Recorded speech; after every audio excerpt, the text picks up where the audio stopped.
suspended একটা ছাত্রী, আমি যাই নাই, আমি অসচেতন ছিলাম, 3 ক্লাস ধরলাম,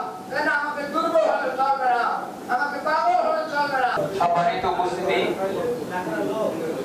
বাংলাদেশ হিন্দু বৌদ্ধ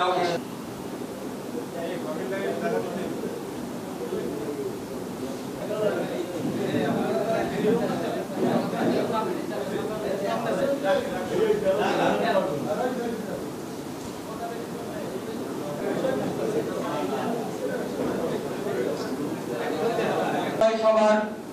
সঞ্চালনায় দায়িত্বে থাকবেন বাবু মর্তু বৌদ্ধ ও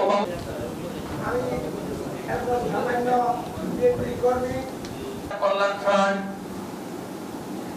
বরিশাল বিভাগ ফ্রন্ট কেন্দ্রীয় কমিটি আপনাদের আশীর্বাদে সেই মন্দির আজকে এখন এবং লেট্রিন বাথরুম এই আমাদের